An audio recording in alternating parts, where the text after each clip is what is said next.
चिंकी एक बहुत ही अच्छी लड़की थी। उसे सभी जानवरों से बहुत प्यार था। वह किसी भी जानवर को किसी तकलीफ में देखती तो उसकी मदद करती थी। चिंकी के घर में बहुत सारी पेटियां थी। चिंकी उन पेटियों को सजा कर रखती थी और उसने अपने घर में कुछ जानवर पाल रखे थे, जैसे कुत्ता, बिल्ली, खरगोश, तोता।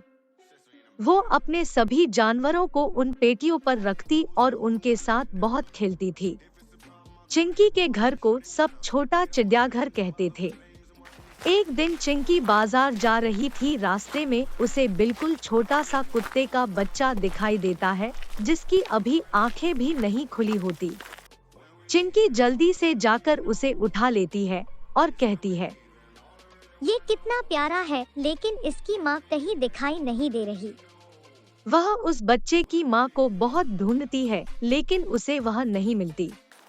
वह उसे अपने घर ले जाती है, लेकिन उसके पास उसके लिए कोई भी पेटियां नहीं होती है।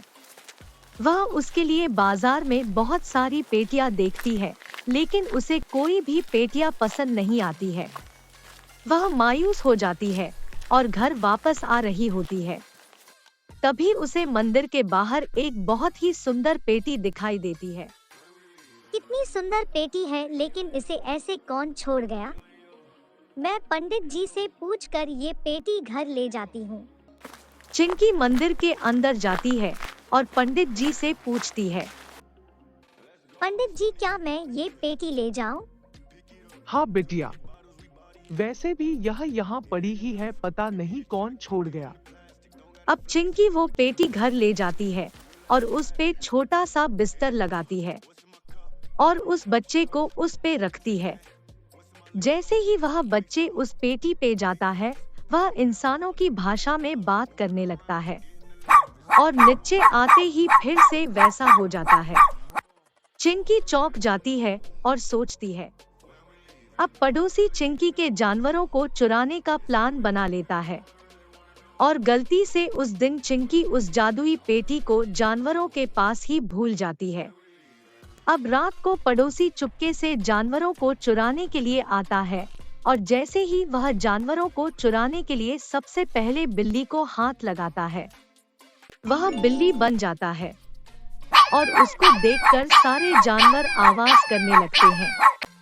चिंकी भागकर वहां आती है। क्या हुआ? तुम सब इतना तेज क्यों चिल्ला रहे हो? इतने में उसकी नजर दूसरी बिल्ली पर पड़ती है और चिंकी सोचती है ये कहां से आई। वह उस बिल्ली को पेटी पे बैठाती है और उससे पूछती है, वो कौन है? मैं तुम्हारा पड़ोसी हूँ, मैं तुम्हारे जानवरों को चुराने आया था, लेकिन पता नहीं कैसे मैं बिल्ली बन गया।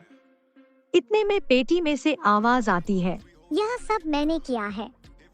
चिंकी उस बिल्ली को उस पेटी पर से हटाती है और पेटी अंदर लेकर जाती है और कहती है, उस बिल्ली को फिर से इंसान बना दो।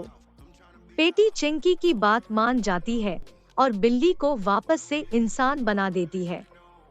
पड़ोसी चिंकी से माफी मांगता है और कहता है, मुझे माफ कर दो, अब मैं कभी ऐसा नहीं सोचूंगा और ये बात किसी को नहीं बताऊंगा। उसे जाने देती है और उस पेटी को सुरक्षित रख देती है। सोनपुर नामक गांव में मीरा अपने 2 बच्चों और पति सूरज के साथ रहती थी। मीरा का परिवार बहुत गरीब था। मीरा का पति मजदूरी करता था और उसका घर उसके पति के मजदूरी से आए पैसों से चलता था। उन्हें एक वक्त की रोटी भी बहुत मुश्किल से मिलती थी। सूरज की माँ बहुत बीमार रहती थी। उनकी जिंदगी ऐसे ही चल रही थी।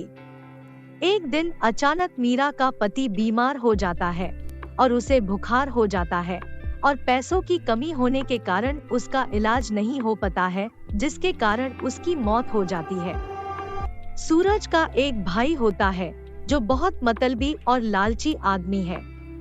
उसका नाम राजू होता है। उसने अपने भाई की मौत के बाद थोड़े दिन सूरज के बच्चों और उसकी पत्नी और अपनी माँ का ख्याल रखने का दिखावा करता है और थोड़े दिनों के बाद राजू अपनी माँ से सूरज की खेती बाड़ी की जमीन को धोखे से हथिया लेता है।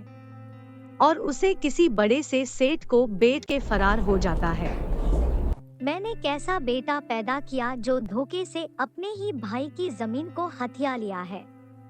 अब हमारा क्या होगा? मीरा के ऊपर एकदम काफी सारी मुसीबतों का पहाड़ टूट जाता है। वह बहुत परेशान रहने लगी। वह सोचती है, मैंने तो कभी भी कोई काम नहीं किया है। मुझे तो कोई काम आता भी नहीं। मैं अपने बच्चों और सास का ख्याल कैसे रखूंगी? भगवान ने ये अन्याय हमारे साथ क्यों किया? घर का एकमात्र सहारा दूर कर दिया। माँ जी, घर में जितना राशन था और जितने पैसे थे वो सारे खत्म हो गए। कुछ दिन तो बीत गए पर अब आगे के लिए कुछ सोचना पड़ेगा। थोड़े दिनों तक उन्होंने आस पड़ोस के लोगों के कारण अपना गुजारा किया, पर धीरे धीरे लोगों ने उन्हें उनके हालात पर छोड़ दिया। मीरा अपने बच्चों से कहते हुए, बच्चों, आज घर में थोड़ा सा ही राशन पड़ा है जिससे आज का ही खाना बन सकता है, और फिर कल से मुझे काम ढूंढने जाना पड़ेगा।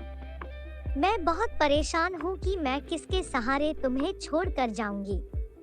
तुम्हारी दादी का ख्याल कौन रखेगा?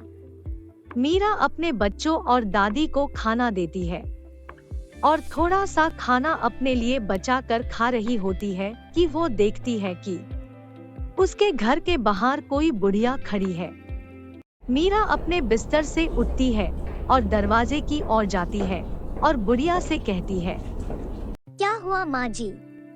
आप बड़ी भूखी लग रही हो। हाँ बेटी, मैंने कल रात से कुछ नहीं खाया है। कुछ खाने को है तो दे दो। हाँ माँ जी, अभी लाती हूँ।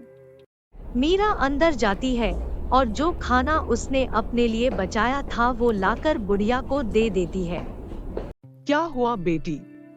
बड़ी परेशान लग रही हो। वो बुढ़िया को सारी कहानी बताती है।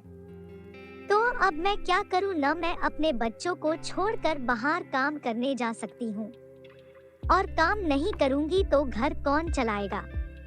बेटी, तुम खाने का ठेला क्यों नहीं लगाती हो? तुम बहुत अच्छा खाना बनाती हो।